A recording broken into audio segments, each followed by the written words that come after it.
Jake Morrison stood at the massive entrance of the Galactic Council building, his heart beating fast as he looked up at the towering structure that stretched into the purple sky of Nexus. Prime. The building was made of some kind of crystal that changed colors in the alien sunlight. He had dreamed of this moment for years, but now that he was here, he felt very small dot as Earth's newest ambassador to the Galactic Council. Jake knew he was carrying the hopes of his entire planet. Humanity had only been part of the galactic community for 50 years, and they were still considered newcomers by most of the older species. At 35 years old, Jake was young for an ambassador, but his skills in languages and his calm nature had made him the perfect choice for this job. He walked through the main doors and immediately saw something that made him stop and stare.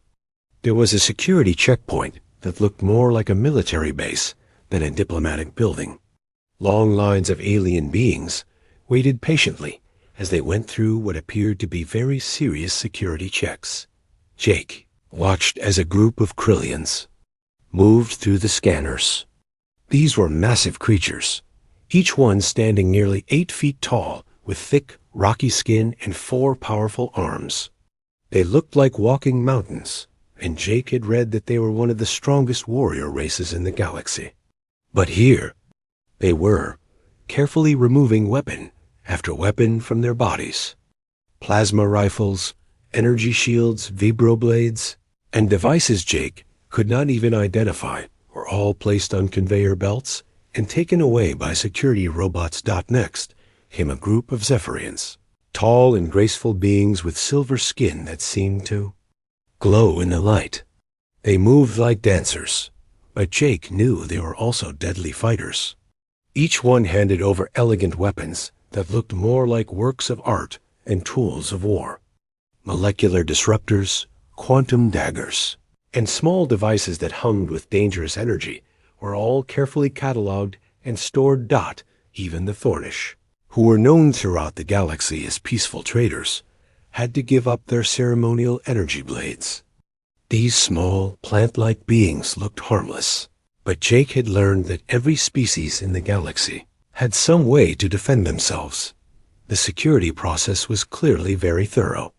Each alien went through multiple scanners that beeped and flashed different colors. Security guards from various species carefully examined every item, no matter how small. Some beings had to remove pieces of their clothing that contained hidden weapons. Others had to surrender biological weapons that were part of their natural bodies. Jake joined the line, pulling out his diplomatic papers and preparing for what he assumed would be a long wait. The being in front of him was a Vorthan, a species that looked like a cross between a lizard and a machine. The Vorthan's cybernetic implants beeped steadily as security scanners examined each piece of technology in his body. But when Jake reached the front of the line, something strange happened. The security chief, a massive Vorthan with more mechanical parts than organic ones, looked at Jake's identification and immediately stepped aside. "Ambassador Morrison," the security chief said in a voice that sounded like grinding metal. His name tag read Kex9. "Please proceed directly to the chamber." Jake looked around in confusion. "Don't I need to go through the scanners?" Kex9 made a sound that might have been laughter, though it sounded more like steam escaping from a pipe. "Humans are exempt from all security protocols by council law. You may enter with whatever you choose to carry." "But I might have weapons," Jake said, still not understanding. This time Kex9 definitely laughed, and several other security guards turned to look at them. "Yes," Kex9 said, "you might." Jake wanted to ask more questions, but a long line of aliens was waiting behind him. He walked past the scanners, feeling the eyes of dozens of different species watching him. Some looked curious, others seemed nervous, and a few actually stepped back when he passed near them. The council chamber was even more impressive than Jake had imagined. It was a huge circular room with seats arranged in rising levels, like an N. Ancient amphitheater. Each section was designed for different types of beings. Some areas had extra strong chairs for heavy species. Others had perches for flying creatures. And some sections were filled with water for aquatic delegates. Jake found the human section, which was surprisingly close to the center of the chamber. He had expected humanity to be placed in the back, given how new they were to galactic politics. Instead, the human seats were positioned where everyone could see them clearly as Jake took his seat. He noticed something else unusual. Other delegates kept looking at him, but when he made eye contact, they quickly looked away. A group of Alterian diplomats whispered among themselves while glancing in his direction. The Alterians looked almost human, except for their pale blue skin and large, dark eyes. They were known for being very logical and unemotional, so their obvious interest in him was surprising. A delegation of Mordekians, short and stocky beings with thick fur and sharp teeth, actually moved their chairs slightly away from the human section. Jake had read that Mordekians were fearless warriors who would fight anyone, so their behavior confused him even more. The session began when the council president entered. Zaravel was an Alterian, tall and elegant with a typical blue skin. Of her species. But unlike most Alterians, she seemed to show emotion when she looked at Jake. She walked directly to the human section before addressing the entire chamber. "We welcome Ambassador Morrison to his first council session," she announced, her voice carrying clearly through the chamber's sound system. "As always, we remind all delegates of humanity's unique status within our community." Jake noticed that, when she said unique status, several species in the chamber shifted uncomfortably in their seats. A few delegates actually stood up and bowed slightly toward the human section. Jake had no idea why they were doing this, but he nodded politely in return. The day's agenda covered several routine matters: trade agreements between different worlds, territorial disputes in distant star systems, and resource allocation for joint projects. Jake listened carefully, trying to understand the complex relationships between all these different species, but he kept noticing strange things. When the Krillian representative disagreed strongly with the Zephyrian proposal, both sides looked toward Jake as if asking for his opinion. When a heated argument broke out between two smaller species about mining rights, the entire chamber fell silent and waited to see how Jake would react.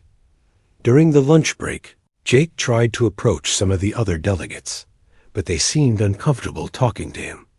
They were polite, even respectful, but there was something in their behavior that he could not understand. It was not fear exactly, but it was not normal diplomatic courtesy.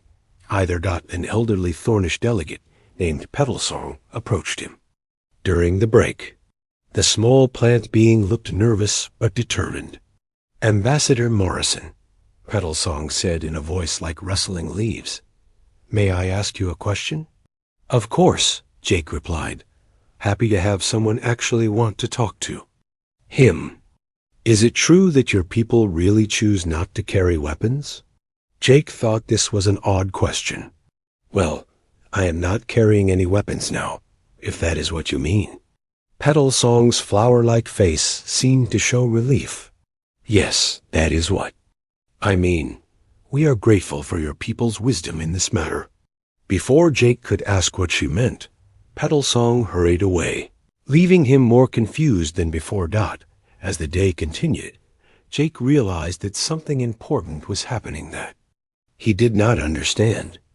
The way other species treated humans was not normal diplomatic behavior. There was a story here, something about humanity's relationship with the rest of the galaxy that no one had told him. When the session ended, Jake walked back through the security checkpoint, passing aliens who were reclaiming their weapons. Kex-9 nodded to him as he passed. "Interesting first day, Ambassador?" the security chief asked. "Very interesting," Jake replied. "I think I have a lot to learn about how things work here." Kex-9 made that steam hissing sound again. "Yes, you do. but perhaps it is better that you learn slowly. Some knowledge is heavy to carry."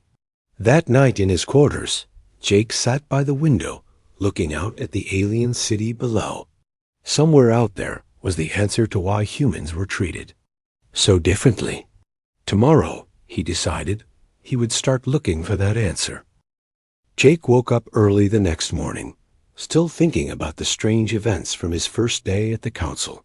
He had spent most of the night trying to make sense of the way other species had treated him, but nothing seemed to fit together.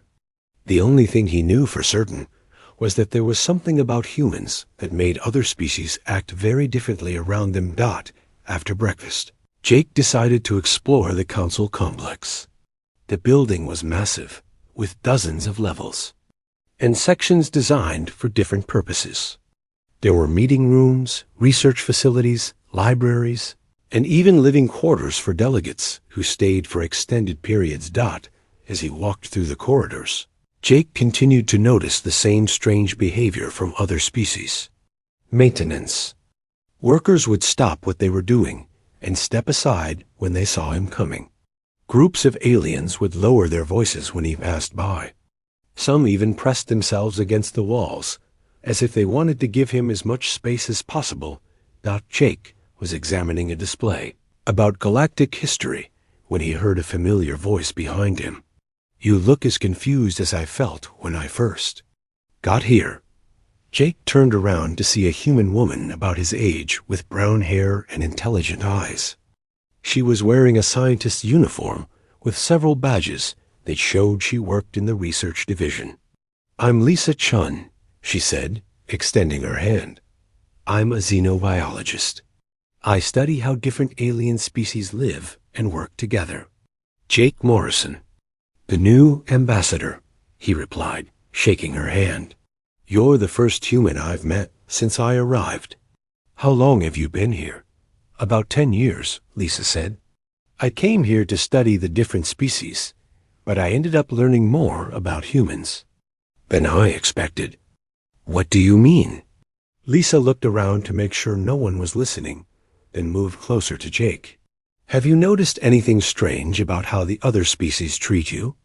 Jake felt relieved that someone else had seen what he was seeing. "Yes, but I don't understand it.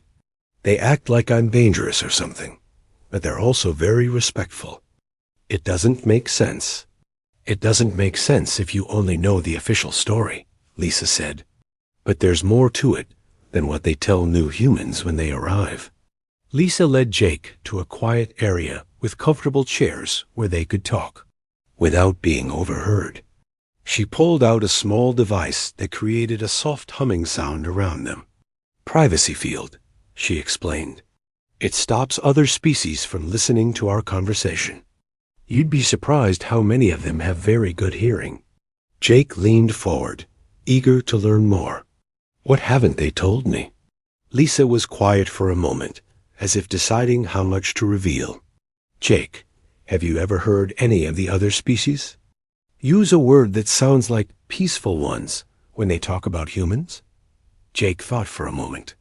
"Actually, yes. Yesterday, that Thonish delegate said something about wisdom, and Kex-9 at security made some comment about humans choosing not to carry weapons. That's part of it," Lisa said. "But the real story goes much deeper. I've been studying this for years, and I think I'm finally starting to understand what really happened when humans first joined the galactic community."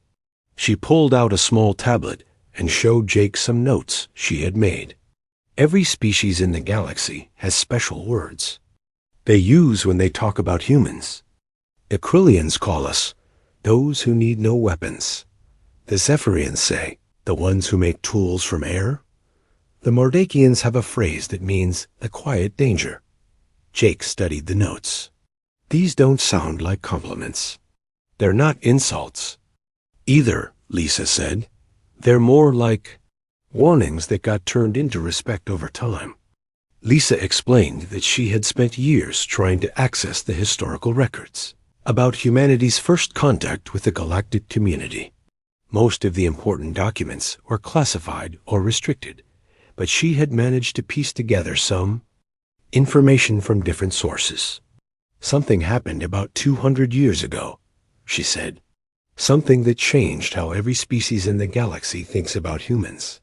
The official records call it the demonstration, but they don't explain what it was. Jake felt a chill run down his spine. What kind of demonstration? That's what I've been trying to find out, Lisa said. But everyone who was there is either dead or won't talk about it. The few records I've found mention that it established protocols for human interaction, and that it happened right after humanity's first contact with the Council. Lisa showed Jake more of her research. She had found references to the demonstration in historical documents from several different species, but the details were always vague or had been removed from the records. The strangest part, Lisa continued, is that every species seems to have changed their military training after the demonstration. New protocols were established for how to fight humans. But when I try to access those protocols, they're all classified at the highest levels. Jake was starting to understand why the other species acted so strangely around humans. So you think something happened during this demonstration that made them afraid of us? Not afraid exactly, Lisa said. More like carefully respectful. There's a difference.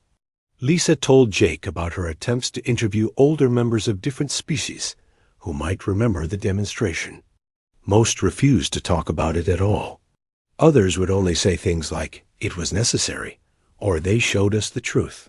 I did find one being who was willing to talk, Lisa said. An old Krillian named Thoric Prime. He's one of the few people still alive who was actually there when it happened. Jake leaned forward with interest. What did he say? He wouldn't give me details, but he did say something that I keep thinking about. He said, "The humans showed us what they could do when they chose not to carry weapons." Lisa explained that Thoric Prime had seemed genuinely disturbed when he talked about the demonstration.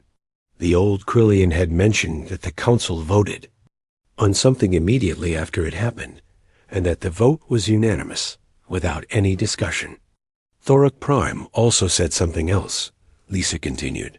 He said that, before the demonstration, the Council thought humans were weak because we didn't have the same kinds of weapons that other species had.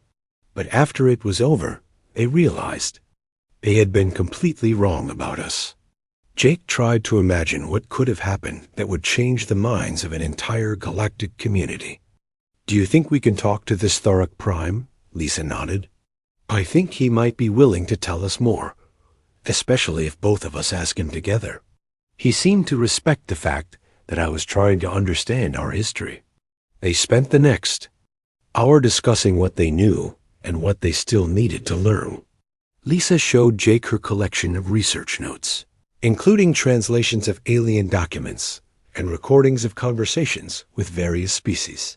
One thing that stood out to Jake was how many different species had similar reactions to humans.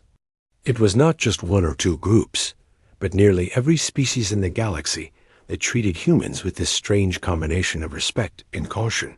"There's something else," Lisa said as they prepared to leave. "I've noticed that when there are disputes between different species, they often ask for human mediators. Not because they think we're wise or fair, but because they want to avoid having humans choose sides." Jake remembered the previous day's session, when both sides of an argument had looked to him for some kind of approval. "You mean they're afraid of making humans angry?" "I think that's part of it," Lisa said. "But I also think there's something about the way humans solve problems that makes other species nervous." As they walked back through the corridors, Jake noticed the same behaviors from other species, but now he understood them differently. The way aliens stepped aside when he approached, the way they watched his movements, the way they seemed relieved when he acted friendly and peaceful. "Lisa," Jake said as they reached the main lobby, "I have a feeling that when we learn the truth about the demonstration, it's going to change everything I thought I knew about humanity." Lisa smiled, but there was something serious in her expression. "Jake, I've been studying this for 10 years, and I'm still not sure I'm ready to know the whole truth. But I think it's time we found out. They made plans to meet with Thorak Prime the next day. As Jake returned to his quarters that evening, he realized that his simple job as an ambassador was about to become much more complicated. Somewhere in the galaxy's history was a secret that explained why humans were different from every other species, and he was about to discover what that secret was. Jake and Lisa made their way through the deepest levels of the Council archives the next evening. Lisa had arranged to meet Thorak Prime in a private section where they could talk without being disturbed. The archives were kept far underground, in rooms that were designed to protect the galaxy's most important historical records. The corridors down here were different from the rest of the building. They were narrower and darker, with walls made of black stone that seemed to absorb light. Emergency lighting cast strange shadows that moved as they walked. Jake could feel the weight of centuries of history pressing down on him. Thorak Prime insisted we meet here, Lisa explained as they walked. He said the upper levels have too many listening devices, and there are some stories that should only be told in the deep places. They reached a heavy door marked with symbols Jake could not read. Lisa pressed her hand against a scanner, and the door opened with a deep rumbling sound. Inside was a circular room filled with ancient data storage devices and old books from dozens of different worlds. Thorak Prime was waiting for them in the center of the room. Jake had never seen a Krillian this close before, and he was impressed by the alien size.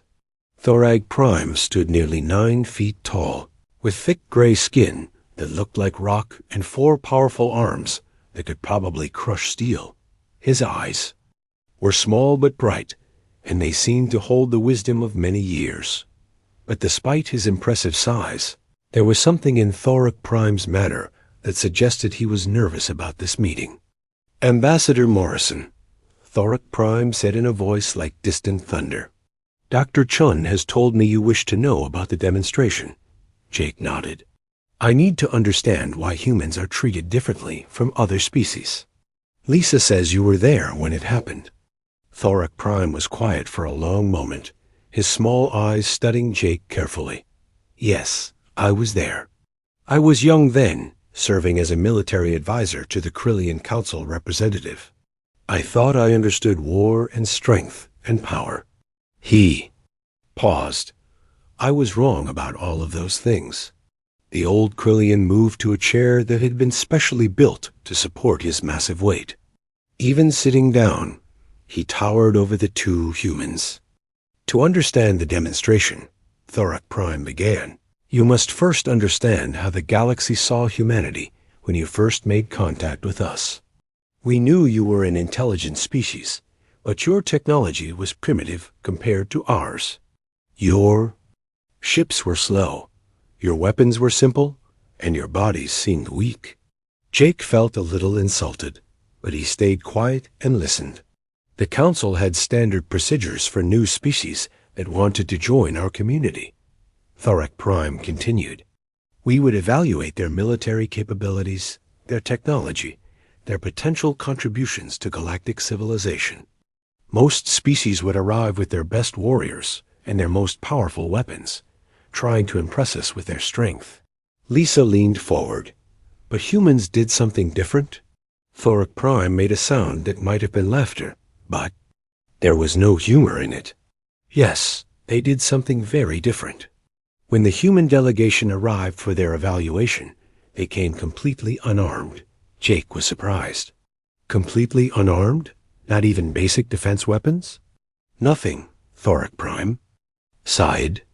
"The delegation was led by a man named Captain Ryan Blake.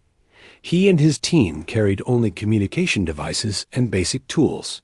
When the Council asked about their military demonstration, Captain Blake said they were ready to proceed." Thorak Prime stood up and began pacing around the room, his heavy footsteps echoing off the stone walls. Jake could see that even after 200 years, the memory of that day still affected him.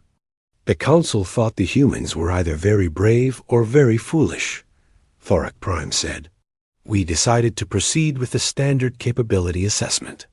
This was a series of combat scenarios designed to test how well a species could fight against different types of enemies. Lisa pulled out her tablet to take notes. What kind of combat scenarios? The assessment took place in a large arena on the Council's military station, Thorak Prime explained. It was designed to simulate different types of warfare. The arena could create any environment, from deep space to jungle worlds to underwater combat zones. It was equipped with various weapons and tools that species could use during their tests. Jake was beginning to understand.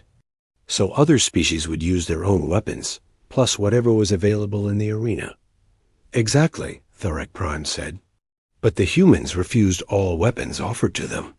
Captain Blake said they would use only what they could find or make during the test. Thorak Prime described how the first few tests had gone. The humans were released automated combat drones, small flying machines designed to attack and test defensive capabilities. Most species would either destroy the drones with their weapons or use energy shields to protect themselves. But the humans did something we had never seen before, Thorak Prime said, his voice growing quieter. They studied the drones for a few minutes, then began taking them apart with their bare hands and basic tools. They figured out how the drones worked, then used pieces from the first drones to disable the others. Jake was impressed, but not shocked.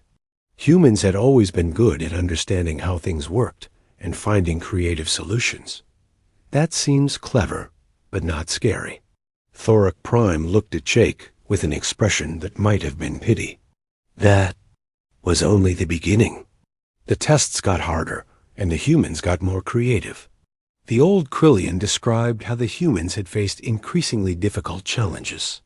When confronted with heavily armored combat robots, they had used the arena's environmental systems to create traps. When faced with energy weapons, they had built shields from scrap metal and turned the arena's own power systems against their opponents. They treated every test like a puzzle to be solved, Thorak Prime said. While other species focused on fighting their enemies, the humans focused on understanding their environment and using it as a weapon. Lisa looked up from her notes.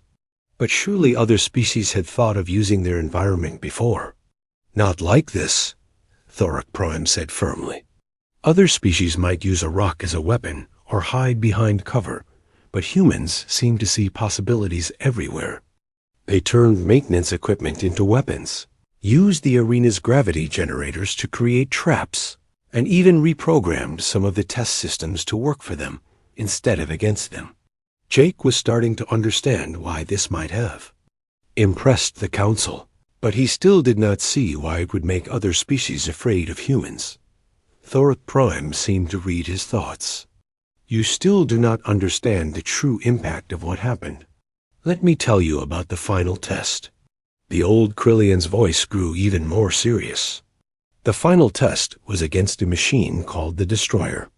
It was a massive war robot that had been built by combining the best military technology from every species in the Council.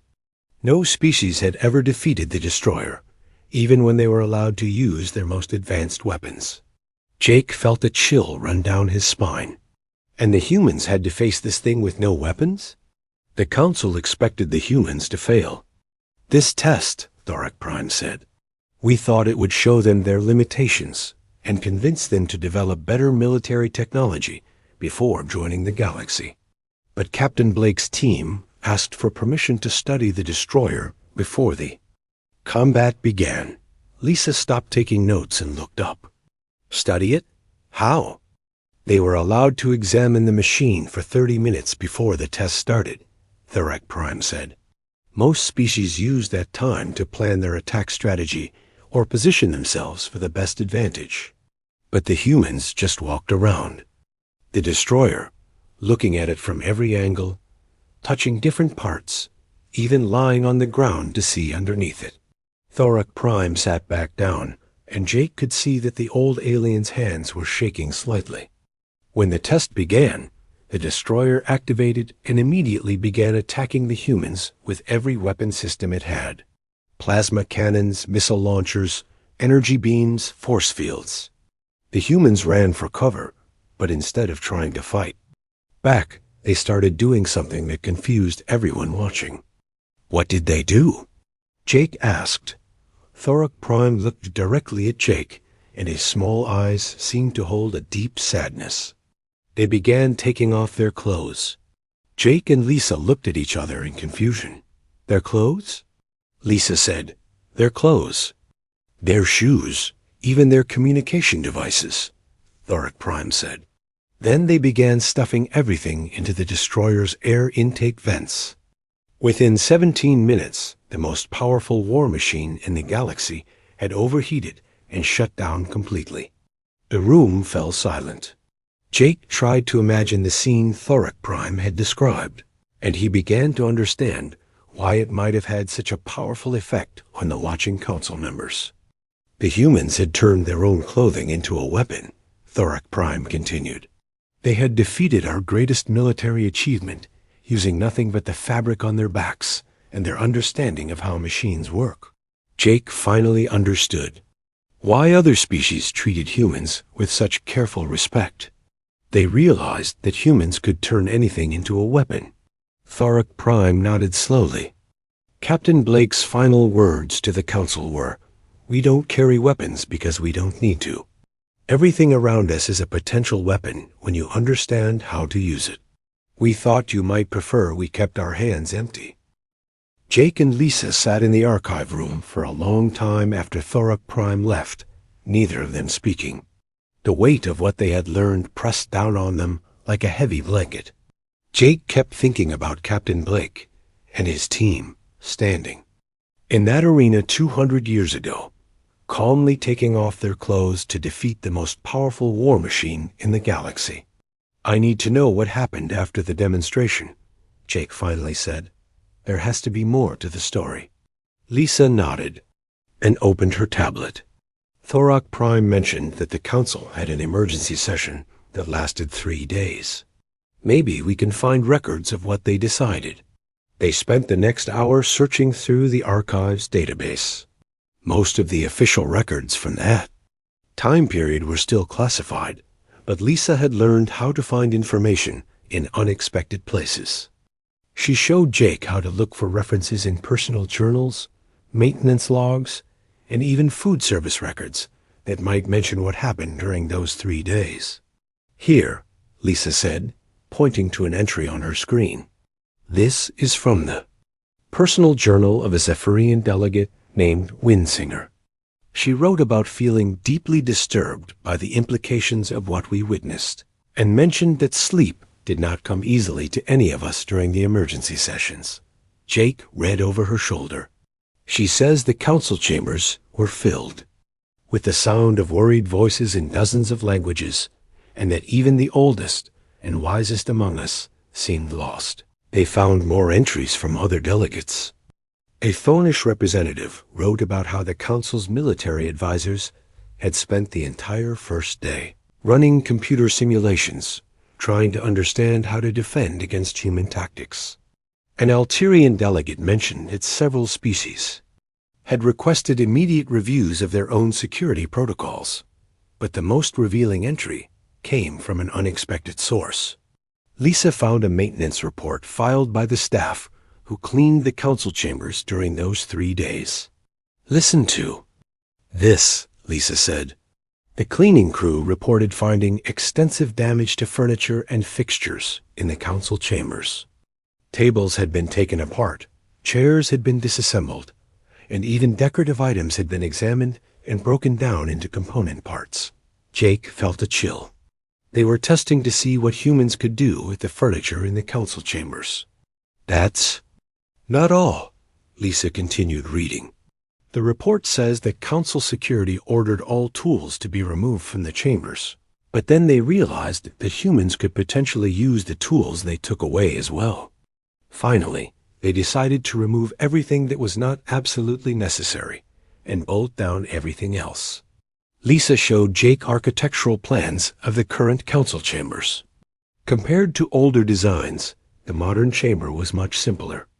The furniture was built into the floor, there were no loose decorative objects, and even the lighting fixtures were designed to be impossible to remove without special tools. They redesigned the entire chamber because of humans, Jake said with amazement. But Lisa had found something even more important.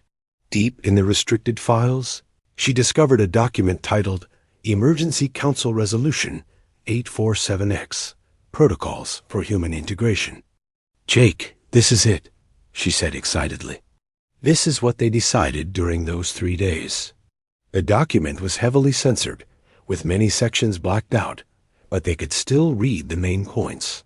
The Council had established what they called human protocols that would govern how humans were treated throughout galactic society. The first protocol was the most important. Humans would be exempt from all weapon restrictions and security screenings, not as an honor, but as a practical necessity. The document explained that trying to disarm humans was pointless because they could create weapons from almost anything. "Look at this section," Lisa said, reading from the screen. "It says that armed humans make other species nervous because they can see the immediate threat. But unarmed humans make other species terrified because the threat is unlimited and unpredictable." The second protocol dealt with how other species should interact with humans during negotiations and diplomatic meetings. The guidelines suggested that species should avoid creating situations where humans might feel threatened or cornered, because the results could be catastrophic. Jake found a section that made him understand why other delegates always looked to him during arguments. It says here that humans should be consulted before any major decisions are made, not because of their wisdom, but because it's safer to have humans as allies than as opponents. There were other protocols as well. Humans should be given preferential treatment in terms of living quarters and work assignments. Human requests should be fulfilled quickly and completely. And most importantly, humans should be kept satisfied and content at all costs. "This isn't respect," Jake said slowly. "This is management. They're managing us like we're dangerous animals." Lisa nodded grimly. "But there's more. Look at this section about military protocols." The document revealed that every species in the galaxy had been required to update their military training after the demonstration. New courses were created to teach soldiers how to fight against enemies who didn't use traditional weapons. Special units were formed to study human tactical thinking and develop countermeasures. But according to the reports Lisa found, these efforts had not been very successful. Military simulations consistently showed that humans could adapt to any countermeasure faster than other species could develop new ones. "Here's a report from the Krillian Defense Force," Lisa said. "They spent 50 years trying to create a combat environment that humans couldn't turn to their advantage. Every time they thought they had succeeded, human volunteers in the test program found new ways to use the environment as a weapon." Jake was beginning to understand the full scope of what the demonstration had revealed. They realized that the only way to stay safe from humans was to make sure humans never wanted to fight them. "Exactly," Lisa said. "And that's why we're treated the way we are. Every species in the galaxy has spent the last 200 years trying to keep humans happy. They found records of trade agreements that were heavily weighted in humanity's favor, territorial disputes that were always resolved in ways that humans preferred, and resource allocations that gave Earth far more than its size or population would normally justify. We're not junior partners in the galactic community, Jake realized. We're the most important members, and we didn't even know it. Lisa showed Jake another document that made the situation even clearer. It was a secret report prepared by the Council's Intelligence Service, analyzing human behavior patterns in psychology. "They've been studying us for 2 centuries, she said. "This report talks about human creativity, adaptability, and problem-solving abilities. It says that humans are unique in the galaxy because we see every situation as a puzzle to be solved, rather than a fixed problem to be endured. The report included detailed analyses of human conflicts throughout history, from ancient battles to modern wars. The conclusion was that humans had consistently found ways to win fights against superior enemies by using unconventional tactics and improvised weapons. "There's a section here about World War II," Lisa said. "It talks about how humans created effective weapons from kitchen utensils, farm tools, and even musical instruments. The report calls it typical human behavior and suggests that this is how all humans think when they're threatened." Jake was quiet for a moment, processing all this information. "Lisa, do you realize what this means? Every time I walk into the council chambers, every time I talk to another delegate, every time I make a suggestion, they're all thinking about what I might do if I decided to hurt them." "That's why they watch you so carefully," Lisa said. "That's why they give you so much space, why they're so polite, why they seem nervous when you move around. They're not being respectful, they're being careful." Jake thought about all the interactions he'd had since arriving at the council. The way Kex-9 had laughed when Jake suggested he might have weapons. The way other delegates had bowed to him. The way entire arguments had stopped when people looked to see his reaction. "They're all afraid of me," he said quietly. "Not afraid." "Exactly," Lisa corrected. "More like ... respectfully cautious. They know that you could probably hurt them if you wanted to, but they also know that you don't want to. The whole system is based on the assumption that humans prefer cooperation to conflict." Lisa showed Jake one final document that made everything clear. It was a psychological profile of humanity as a species, prepared by the galaxy's best xenopsychologists. "This is the key to everything," she said. "It says that humans are dangerous not because they're naturally violent, but because they're naturally creative. When most species face a problem, they look for the standard solution. When humans face a problem, they invent a new solution." The document explained that this creativity made humans unpredictable in ways that other species found deeply disturbing. A Krillian warrior knew how other Krillians would fight. A Zephyrian diplomat knew how other Zephyrians would negotiate. But nobody knew how a human would react to any given situation, because humans might come up with something that had never been tried before. "That's why they redesigned the council chambers," Jake said. "That's why they exempt us from security checks. That's why they're so careful around us." The next morning, Jake walked through the council building with completely different eyes. Every detail that had seemed normal or respectful before now told a different story. The wide corridors weren't designed for comfort. They were designed to give humans plenty of space to move around. The simple furniture wasn't meant to look elegant. It was meant to be difficult to take apart and use as weapons. When Jake reached the security checkpoint, Kex-9 greeted him with the same mechanical laugh as always. But now Jake understood what that laugh really meant. It wasn't amusement.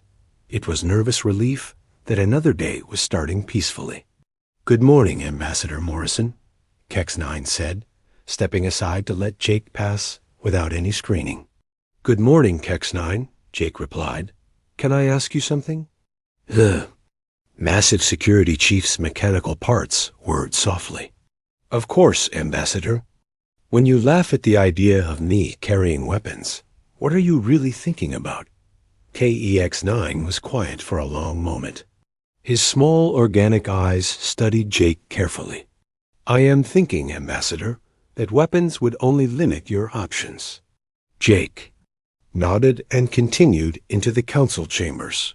He understood now why Kex-9 found the idea of armed humans funny. Why would someone carry a knife when they could make one from anything around them? Why would someone bring a gun when they could turn the entire room into a weapon? Inside the chambers, Jake took his seat and looked around at the other delegates with new understanding. The Krillian representatives sat in their heavily reinforced section, but Jake noticed that their chairs were positioned so they could see him at all times. The Zephyrian delegation occupied seats that were just slightly further from the human section than from any other area. Even the Thornish delegates, who were supposed to be the most peaceful species in the galaxy, had arranged their seating so that they had clear paths to the exits if they needed to leave quickly. Jake realized that the entire layout of the council chambers was designed around human psychology and capabilities. The human section was placed where everyone could see it, not as an honor, but so that no one would be surprised by human movements.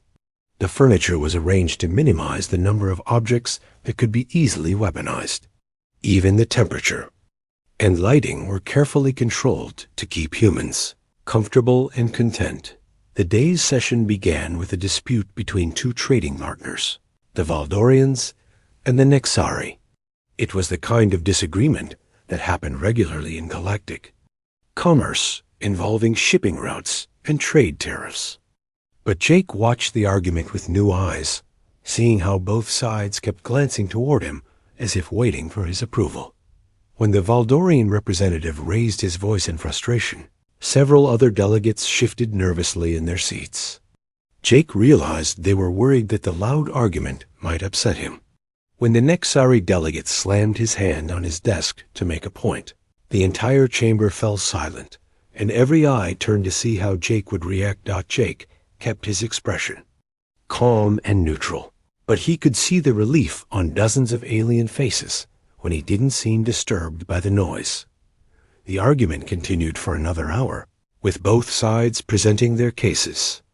Jake found himself thinking about how easy it would be to end this dispute, not through diplomacy or negotiation, but through the simple fact that everyone in the room was afraid of making him angry. If he showed even slight favor to one side, the other would probably give up immediately rather than risk having humans as enemies. But that thought made Jake uncomfortable. He didn't want to win arguments through fear. He wanted to find real solutions that worked for everyone. When President Zaravel asked if anyone had suggestions for resolving the trade dispute, Jake stood up slowly. The entire chamber became absolutely quiet. He could hear the soft humming of air recyclers and the distant sound of machinery, but no one made any noise. "I think both sides have valid concerns," Jake said carefully. "Maybe we could look at this problem differently." Jake suggested a compromise that involved adjusting shipping schedules rather than changing tariffs.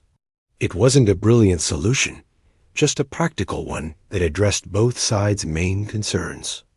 But the reaction from the chamber was immediate and overwhelming. Both the Valdorian and Nexari delegates agreed instantly, thanking Jake for his wisdom and insight. Other delegates nodded approvingly, and President Zaravel praised the suggestion as typically human in its creative approach. But Jake knew the truth. They hadn't agreed because his idea was particularly good. They had agreed because disagreeing with a human suggestion was something no species wanted to risk. During the lunch break, Jake was approached by several delegates who wanted to thank him personally for his help with the trade dispute. Each conversation followed a similar pattern. The aliens would praise his wisdom, express gratitude for humanity's peaceful nature, and mention how much they valued human friendship. But Jake could see the calculation behind their words. They weren't thanking him for being wise. They were thanking him for being cooperative. They weren't praising his peaceful nature. They were expressing relief that he had chosen not to use his dangerous capabilities. Jake decided to test his new understanding. During the afternoon session, when another minor dispute arose, he remained completely silent. He didn't offer suggestions, didn't show any reaction, and barely moved in his chair. The result was fascinating to watch. The arguing delegates became increasingly nervous as the debate continued without any human input. They started making larger and larger concessions to each other, clearly hoping to reach an agreement before Jake became impatient. Within 30 minutes, they had resolved a dispute that might normally take days to settle. Jake realized that his mere presence was influencing galactic politics in ways he had never imagined. The other species weren't just being polite to humans. They were actively trying to solve problems quickly and efficiently to avoid any situation where humans might become frustrated or bored. After the session ended, Jake was approached by President Zaravel herself. The elegant Alterian leader asked if they could speak privately in her office. That Zaravel's office was decorated in the simple, minimalist style that Jake now recognized as the standard approach to any space where humans might visit. There were no loose objects, no complex decorations, and furniture that was clearly designed to be difficult to disassemble. Ambassador Morrison, Zaravel began, I hope you are finding your work here satisfying. It's been educational, Jake replied carefully. Zaravel studied him with her large, dark eyes. I suspect you have learned some things that were not included in your initial briefing. Jake decided to be direct. I've learned that humanity's relationship with the galactic community is not what I was told it was. The president nodded slowly. What do you plan to do with this knowledge? Jake had been thinking about that question all day. I want to understand why you've all been so afraid to tell us the truth. Zaravel was quiet for a moment, then moved to look out the window at the alien cityscape below. Because we were not sure how humans would react to learning that they are the most powerful species in the galaxy. Most powerful? Jake asked. Ambassador, your species could conquer every world in this galaxy without firing a single shot. Zaravel said quietly. You could turn our own infrastructure against us, improvise weapons from our furniture, and adapt to any countermeasure we developed. The only thing that keeps us safe is that humans genuinely seem to prefer cooperation to conquest. Jake felt the weight of that statement settle on his shoulders. So the whole system, all the protocols, all the careful treatment, it's all based on the hope that humans will continue to choose peace? Yes, Zaravel said simply. And so far, that hope has been justified. Jake walked to the window and stood beside the president. The city below was a mixture of architectural styles from dozens of different species, all working together in harmony. What would happen if humans ever decided they didn't want to cooperate anymore? We prefer not to think about that possibility, Zaravel said, but we have contingency plans. What kind of contingency plans? Zaravel turned to look at him directly. The kind that involve evacuating entire star systems and hoping we can stay ahead of human creativity until we find somewhere safe to hide. Jake was shocked by the honesty of her answer.